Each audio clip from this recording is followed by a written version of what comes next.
The definition of a holistic view is that all aspects of people's needs, psychological, physical, and social, should be taken into account and seen as a whole. Holistic relationships is leading the charge and sparking real conversations that transcend the ordinary, aiming not only to explore life's intricate facets, but also to inspire positive change and cultivate better approaches to every topic we touch. In the realm of love and relationships, marriage and divorce, parenting struggles and single parenting triumphs, toxic relationships, and the liberating journey out of codependence, our goal is crystal clear. We are architects of change, crafting blueprints for better, more holistic relationships that stand the test of time. This isn't just a show or podcast. It is a movement. Each show is an invitation to recalibrate one's perspective, to rethink conventional norms, and to embark on a journey towards a more fulfilling life. From the nuanced dance of co-parenting to the empowering pursuit of self-confidence, we are here to guide you towards positive transformation, empowerment of self and others, setting goals, building legacies, and collecting fortune with purpose. Holistic relationships is more than a show, it's a philosophy.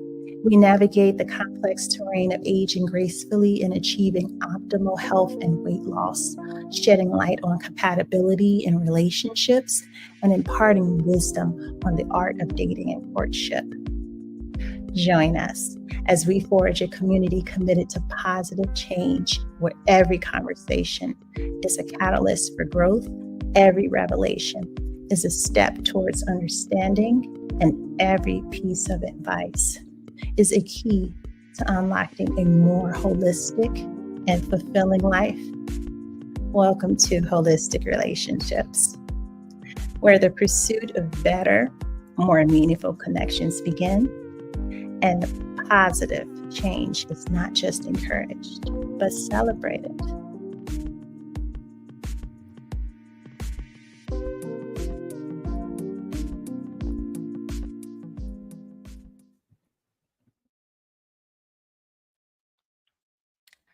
Well, hello, everybody. Welcome to Holistic Relationships. And this is another crossover with the Black Coffee Wake Up Hour. I know that you're like, again? Yes, again, because we're in a political season and we're going to have plenty of time to talk about those other relationships that we have in our lives, right?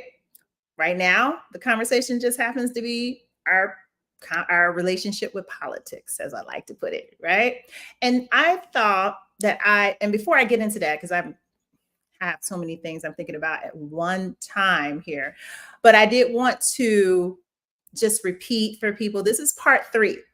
We have had 2 separate crossovers where we're talking about one of the promises from the Harris-Walz ticket for this upcoming presidential election, that $25,000 of down payment assistance for first-time homeowners and or first-generation homeowners. That's the conversation that we've been talking about. And I've been saying it even in the last 2 shows. This is about playing chess and not checkers. So we're trying to get to the end of that promise. We are fortunate enough to have President-elect Kamala Harris and Vice President-elect Tim Walz. This is one of the things that they are promising on the campaign, and the conversations that we've had now leading up to the 3rd conversation today about how do we prepare for that. And so the first part of this conversation, and you can certainly go back to that video, I talked about being prepared and making sure that you participate in your civic duty, which is register to vote, update your registration, make sure that you're able to do that. Now, if you're in Cook County, your last day to do that is October 8th. Okay. We are an organization, Black Coffee Political Alliance is an organization that has deputy registrars, and we have done events and went to places to help people register to vote. So that was part one of the conversation, register to vote. And that was part one of the conversation. Part two of the conversation is now after election. All, of course, on the, we're just thinking, hey, that the Harris-Walz ticket wins, is certified, and everybody's headed to DC in January, those who want to celebrate for the inauguration of the first, now a Black woman, an Asian president, right? So this is all assuming that this goes this way, because we're just talking about how do you get to the $25,000 of down payment assistance? How do we create more homeowners? And this is certainly a cultural conversation that we want to have to create more home ownership and building our communities. We definitely want to do that. So we're just talking about the steps. Part two, and you can go back to see that video. Part two of the conversation was, well, what are we supposed to do?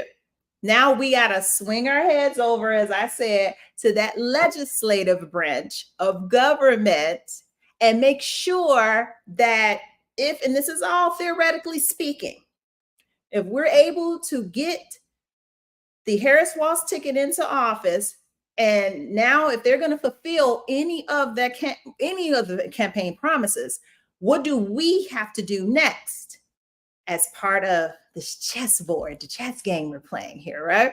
The next thing is pay attention to the legislators and make sure that they actually vote in favor. And that's why on November 5th, Tuesday, November 5th, we have to vote blue down the ballot, not sprinkled here and there, down the ballot, so that we can get enough in support to pass these bills and pass these promises to the American people. That's part two of the conversation about how do we get there. Okay, so you want to make sure that you're voting blue down the ballot, because we're trying to get to those promises, because it is not the executive branch, it's not the president that writes any checks or cuts any checks. It is the House of Representatives, which is part of the US Congress.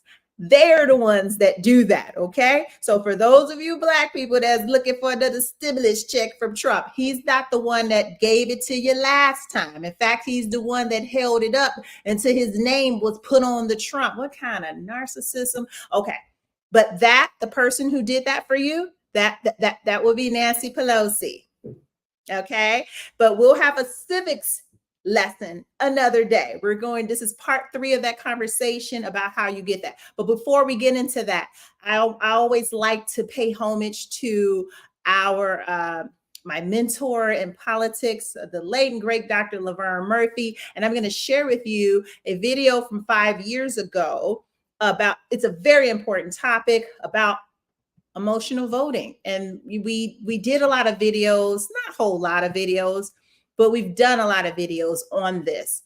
So this is from our YouTube channel, and I'm going to just play this for you all so that you can see it.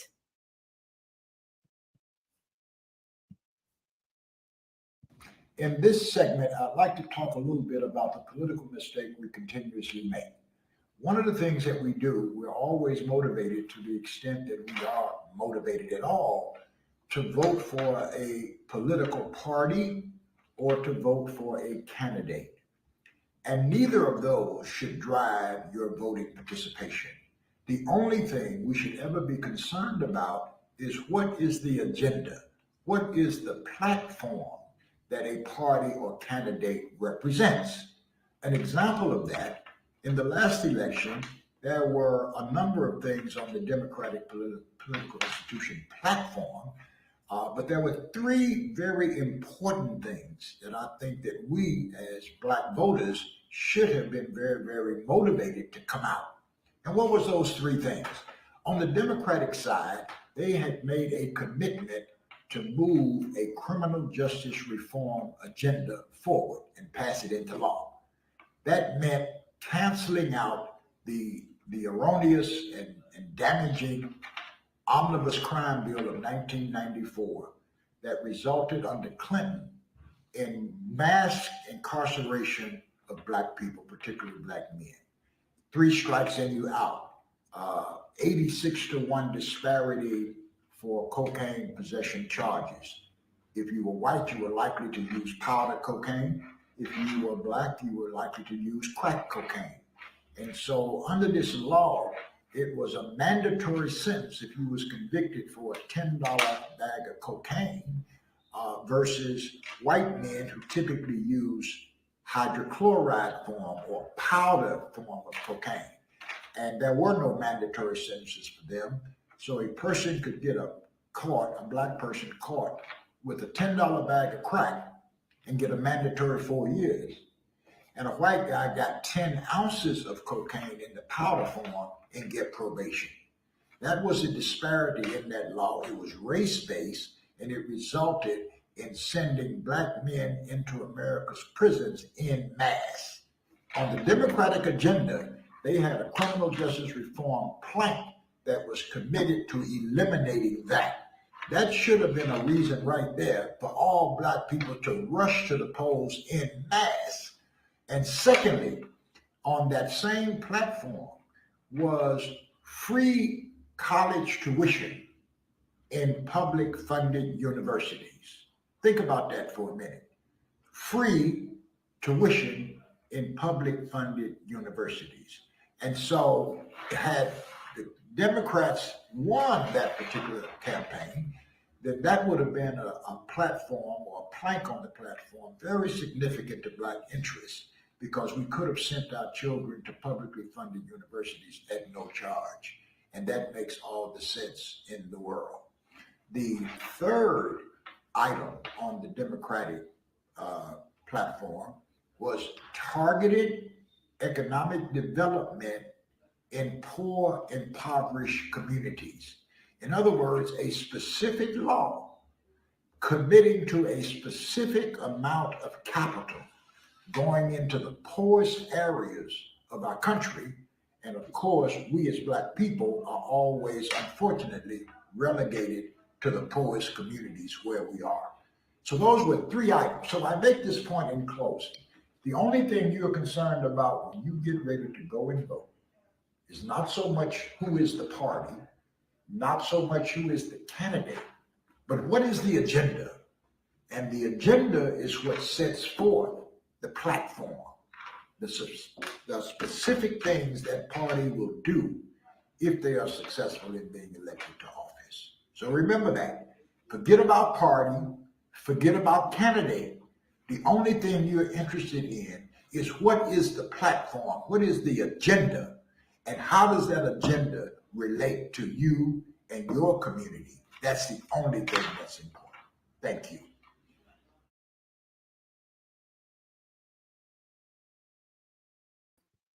Make sure I'm off mute. Okay. Last time I was still on mute, but okay. Like I said, we're back. This is part 3, and this is a theoretical situation. Let's just say that November 5th, the American people elects Vice President Kamala Harris and Tim Walz into the White House. This is a theoretical conversation about how do we get to the $25,000 of down payment assistance. That's what this is. It is better to be ready for an opportunity and not have one than to have an opportunity and not be ready, not be prepared for it. We have to get ready for this. So let's get ready. Get ready for this. I'm just going to say it again. Get ready. That is what we want. We want to be ready. All right. Now, what's the first part of this? Let's get you credit worthy to get a mortgage to begin with. You should be getting credit worthy even if you're trying to rent. It's very difficult to get apartments with bad credit. You already know it's a housing shortage and stuff. So we already know that. Even those of you that's out there complaining, you're not being able to find nowhere to live, your priorities. Be that as it may, still, you married husband and wife. Both of you should be getting your credit together. And credit isn't just about paying your bills on time. That's not the whole lit. That's not it. So we have an opportunity, a potential opportunity for people to be putting out there. If you're coming through us, $1,200 is the investment that you can make to doing this. And it is a process. Please don't come this way with the craziness because nothing happens all lickety split. You have to wait this out. It's a process. You just have to get it going with the credit. It's a process, okay? So be ready to make an upfront investment that can take up to 6 months for you. I've done this for myself for some things that I had to get done and fixed on my credit, and it took about 6 months from March and September-ish, yeah. But best decision I ever made because it definitely put me in position to move and to make a whole lot moves than I was able to move when I didn't make the investment. And I just had to endure and go through the motions and go through the time that it took to fix and get some of those negative things off of my credit from when I got unemployed and lost my income and I was hospitalized. And it was all through my childbearing years. And of course, I talk about that story at Mommy Hurts. And I talk about it in the Type 4 experience and what that did to me and how these things came out of those adversities, but it still affected my credit. It still affected all of those things. So I had to make that initial investment, all right? $1,200 is $100 12 times. It's $200 6 times. It's $300 4 times. It's $400 3 times. And it's $600 2 times. Why did I say it like that? So for those of you that are on a budget, then budget this cost out if you can't just drop it. Prepare for it. Save up for it.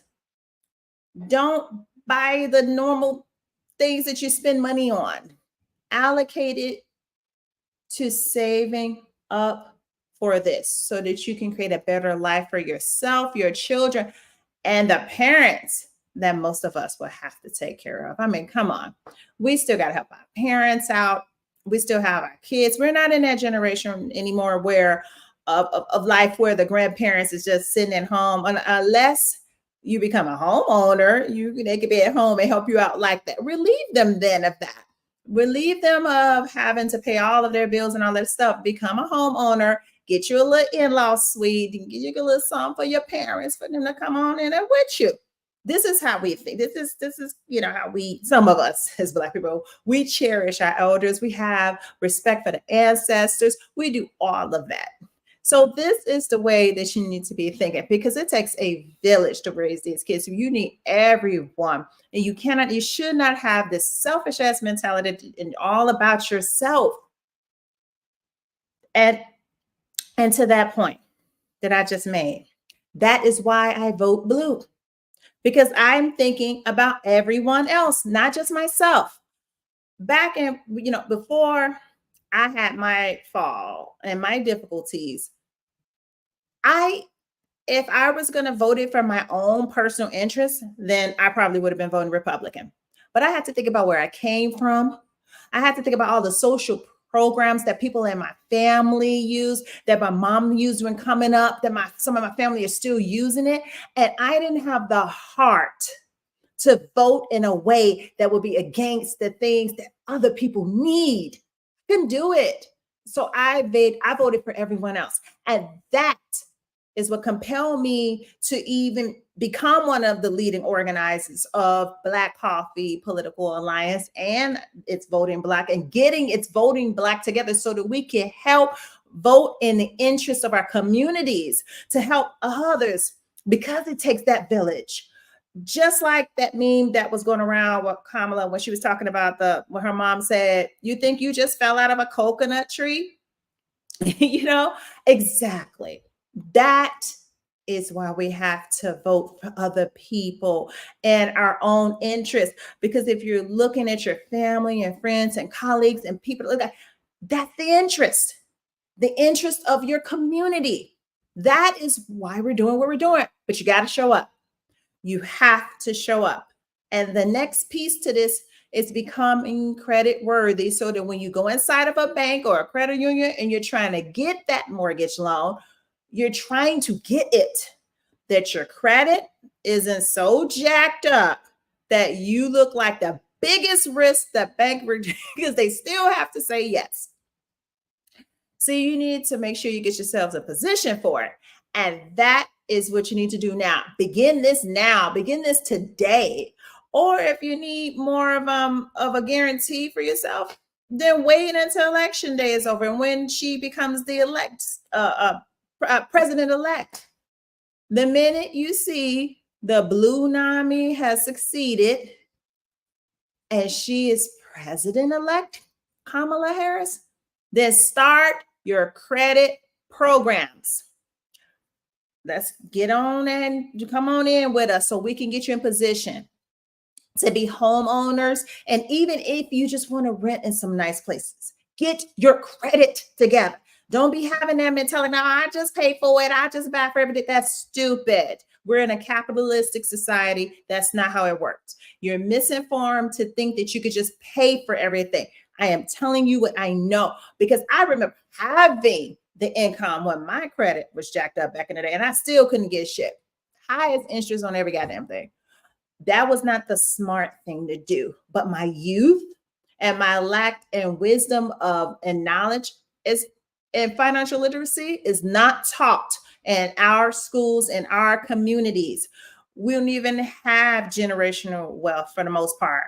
Things aren't just handed down to anybody by show of hands. Hey, my grandparents passed the house down to my parents, and my parents passed the house down to me. Anybody Black? Raise a hand in the comments. Any cultural conversation here? Anybody? Not many, because we are the ones that are running GoFundMe page when people pass away.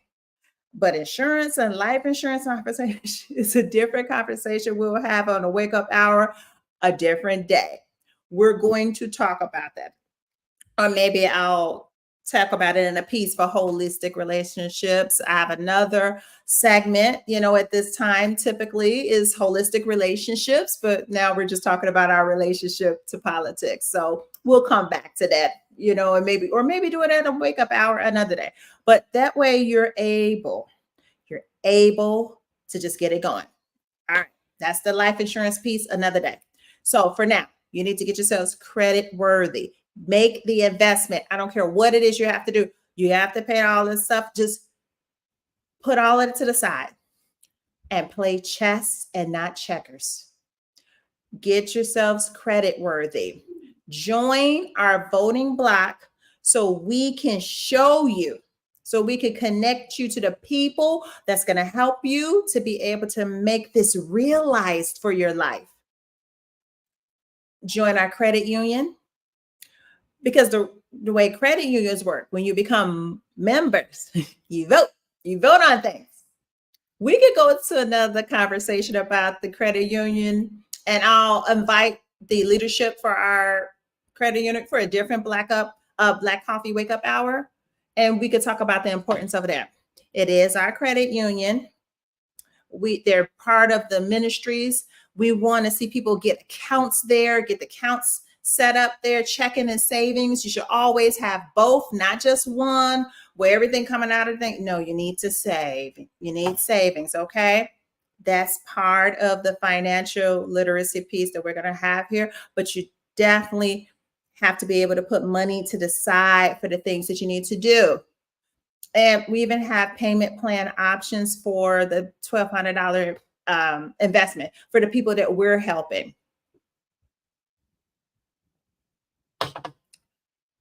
So you definitely want to be able to set that money aside so that you can be a part of that. Make sure you're a part of the voting block, the credit union, the movement with us to build our communities. I'm going to have a different leader speak on another day about building our posterity and where they fit in this whole housing crisis, and how we can build houses and homes in our communities, how we build our own Wakanda on earth. I'm going to bring them in to explain that, but you got to join the movement, join us, and take these necessary steps so we can lead you to water, but we can't make you drink. Now, them raccoons out there, got to put them on a mental mute, because again, this is a 3-part conversation about this $25,000 down payment assistance for first-time home buyers and first-generation home buyers. That's the promise of the Harris-Walz ticket on this upcoming presidential election. That's what this conversation has been about. So I did a pause on our things that make you go coon segment. So we're just talking about this right now. So we'll come back to those things because we still need to be watching and looking for them too. So you definitely need to go see the other parts if you haven't seen already. There's a part 2 to this segment, and that is what you do after. What steps do we need to take before? I mean, not before now, because we could do this part simultaneously. We could do this part about building our credit at the same time as the other parts that I've already pre-recorded. I'm just speaking about it last because I wanted to emphasize those other parts first. So I wanted to talk about part 1 and part 2 before this part, but we don't have to wait until after all of that to begin this part. We can still do this part on the credit piece so that you can get yourselves in position to become homeowners, getting yourself in positions. If you still want to rent, you can, but keep in mind that when you're not the owners and you're not paying into the property taxes of your community, property taxes pays into the school systems. So if you're complaining about those schools and those school systems, if there's not enough owners to help pay into it, so that your school or the neighborhood that where your children are going to, they won't have the necessary resources to teach your children and have these programs that you see in more affluent neighborhoods, like in the suburbs or in municipalities. So, come on. That's why we keep encouraging home ownership, generational wealth. That's why we keep pushing this. There's nothing wrong with renting. There's nothing wrong with it. But if you really have an interest in building your community and having it be a place where you can be like, oh, I done lived here for 40 years, or we have 6 generations here. If you have something like that and you want that for your life, this conversation is for you. And why not? Why not? Someone once said that you choose your home and your house and where to go because you're thinking about your children. You're thinking about how they're going to grow up. Where are they going to school? What kind of businesses are in it? See, in a lot of Black communities, and most of us know this, or we heard this, and other thought leaders have said it, and they haven't done anything about it, but they're talking about it. They know how to talk the talk. They know how to regurgitate the things that have been said already. People are real good with doing that. I almost lost my train of thought. But you have to be homeowners. You have to have your own people have businesses in your community, because in most Black communities, and this is what I was getting ready to say, in the Black community, the businesses are typically owned by other people who do not live in a community. So even if you buy in your neighborhood, the money is going out of your neighborhood somewhere else. So it still looks like a ghetto. But if there was more Black business there, and a respect for Black business, and a patronage of Black business, if there are more of that going on, and I know it's difficult. to support Black owned business sometimes, because sometimes they be on some bullshit. Sometimes they don't have the customer service level that you think that we should have. Some of them think that we should accept subpar service and subpar products and etc. because we're Black and they're Black. No, step your goddamn game up. We like nice stuff. Why do we have to have something subpar and less than because you have a lowest operating vibrating mentality? You know, just do this and pay that. No, we want it immaculate. So come with it. You have a business, you have something of quality that people can appreciate, that can be proud of, that they can point to you and be proud of your establishment. That's who we're looking for. Not for the people, and we're certainly not looking for those Black businesses that we want to get into our communities. We certainly don't want to get them in there and then them Black people think that you get to get a discount because they are Black. No, pay the price. That's why we ain't got nothing, because you don't want to pay into someone else. Please, let's not be envious of people for being business owners and or homeowners, and then you don't want to pay them full price for their products or services. I mean, don't do that to them. I mean, get your own business in it. Will you think that they're gonna have a come up without you? We all need each other. And because that Black owned business can help flourish the community and attract more businesses and more people to the community so that your community can look beautiful, be beautiful. If you got this stingy ass, selfish ass mentality that you'll go over to the white business or the Korean business or the other business, get your mentality right. I'm not trying to say there aren't really shabby Black owned businesses that will just stiff you and that's just people. But don't do to us what they do to our race as a whole. One person do something, they label the whole race that way. If you got one bad experience with a Black owned business, don't label the rest. Don't go talking nonsense. This is why I don't patronize Black owned business, because don't do that. Just go to the next one, give someone a fair chance, tell them what you went through, and then that way they can be like, oh, okay, we could do what we could do the best that we can, right? But we're going to talk about Black business in another wake up hour so you can get business credit. We'll show you how we can help you do that. But even with business credit, it still requires personal credit, okay? So that this credit piece, this credit conversation we're having is still relevant. It matters if you want to be a homeowner, if you want to be a renter, if you want to be business owner, you still need to have the credit conversation. So let's just do it. Let's just keep the conversation going. We're going to talk about Black business. But right now, we're still in an election cycle. Make sure that you're following Black Coffee Political Alliance. We are Black Coffee Bob, okay? Make sure you're following us. And just as a reminder, we are not Republican or Democrat. We are Black Coffee. So make sure you're following us.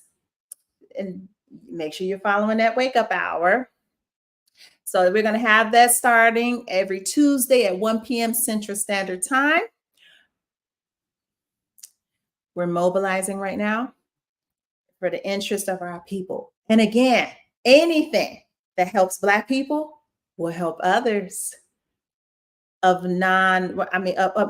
others that are considered non-white. That's what I'm trying to say. If it helps us, it will help them too. So you don't need to fear us or hate us or discriminate against us. Rather just join us so that we can speak on your behalf, as we always do. We always speak for others, speak up for others and defend it, but we really got to focus on ourselves. And we want to make sure that the conversation about Black people is led by Black people, and the interests of Black people are being spoken about by those that I like to call the intellectual capital of the community. Yeah. Because I mean, you got a lot of loud mouths and big mouths out there that still don't know what they're talking about, and it's embarrassing. And I cringe, and when I hear them on the airways and they say something, and I'll be like, "Oh God." So since I feel that way, I said, let me get up and do something about that and be a voice that people can be proud of, speaking in the interest of Black people, our communities. And that is why I do what I do. What I do. That's why I'm here. So those of you who are just joining in and just coming in, we're coming to a close of this broadcast, the Black Coffee Wake Up Hour, part 3 of the conversation, where we're playing chess and not checkers. We want to be able to utilize the promise of the Harris-Walz ticket for this upcoming presidential election for that $25,000 down payment assistance for first-time home buyers, first generation, or first generator homeowners or home buyers. How can that promise become real for us? And we got to look at all 3 parts of this conversation to get the game, to see how this works. We're not just sitting here giving you the game and saying all of this. No. We want you to join us. Join our voting block. Join the Black Coffee Political Alliance voting block, no matter what state you're in. We need all the communities, all the Black communities all over the United States to join in on this conversation so that we can continue to build and thrive and flourish our communities. This not only helps us for generational wealth and being able to pass on these things, these cultural values and financial literacy tools and things to our children, but also for that segment that's looking at us that really don't like us and don't want us in their neighborhoods. Well, this initiative helps too, because then we're not coming to your communities. We have the opportunity to do the things and have beautiful homes in our own neighborhoods. Then we don't have to leave. Just don't mess with us. Don't mess with our neighborhoods. Don't try to come burning them down, trying to come to what you did to Black Wall Street in Tulsa, Oklahoma. Don't do that. You know, they kept trying to wipe all of that out the history books, but we have not forgot, because every time Black people historically tried to do something, here come them hateful ass people coming up. Oh my goodness. Oh, okay. I'm trying to close up the conversation and I'm thinking about the history of the stuff, but we were just saying, don't come messing with our stuff when we start rebuilding and it's looking beautiful and we're thriving with our stuff. Stay in y'all neighborhoods, stay in your trailer parks, stay in your neighborhoods. I wasn't trying to be offensive. I'm just saying, stay over there and don't come trying to loot and destroy our property and putting on hoods and tiki torches and coming to burn down our stuff. Leave us alone and let us build our communities. Just leave us alone. We are not our ancestors. We're not that peaceful anymore. A lot of us got that Malcolm X mentality, by any means necessary. So we're going to protect our stuff. But this is a cultural conversation right now. We want to come together so we can build. We don't want to burn our stuff down. We don't want to mess up our neighborhoods. We want to build our Wakanda on earth. Come on, let's do it. We can do it. But we got to join together. Businesses, business owners, join the voting block. The registered voters, join the voting block. We will help you with registration if you need it. Make sure you join a credit union. We want to give you all of the pieces that are going to be necessary for your success. This is for all of the generations. Gen Z, millennials, Gen Xers, the boomers, all of you. Okay? A stretch of 4 different generations here. Every one of you join the voting block so that we can put you in front of the resources that you're going to need. Make sure that you tune in with us and join our membership so that we can be able to report to you the things and the content creators. Certainly link up with us, join the movement so that we can share your content, because a lot of you are doing really great work out there. We don't have to do it all. You guys are doing great out here. We can air your stuff as well. And to be able to help mobilize and encourage people, okay? Remember, Black Coffee Political Alliance is neither Republican nor is it Democrat. We are for our interests. The Black agenda, that's what we're talking about. But keep in mind, even though it says Black agenda, it's really for everybody, because anything that benefits us as the descendants of the people who built this country, anything that benefits us is going to benefit all people. And it's always been in our hearts to advocate for all people of color, all minorities. We do that anyway, but sometimes we forget about ourselves, and sometimes we got to put that focus in on ourselves. And we are here to show our people how to put that focus in on ourselves, but we don't have to be bigots at the same time. We can certainly be our interests without bigotry. We do not have to do that. That's not what we're saying. So I don't want our words or our message or our mission misconstrued. As often as people are going to come for us, the more popularity that we gain, they will try to come for us. But we always define it the same way every single time. So I am Dr. Shante again, one of the leading organizers of Black Coffee Political Alliance. This has been Black Coffee's Wake Up Hour, where it was a 3-part conversation about how do we get this for our people, for our communities. This program will help build our communities. And I have just given you all the blueprint of how that can become realizations in a 3-part videos. Make sure you go back and look at the other 2, because we're playing chess and not checkers. I will see you all for the next Black Coffee Wake Up Hour. And make sure you tune in for Holistic Relationships. This is typically Wednesday, 7 p.m. Central Standard Time. And then until next time, peace, love, and Black pride. I'll see you all next week.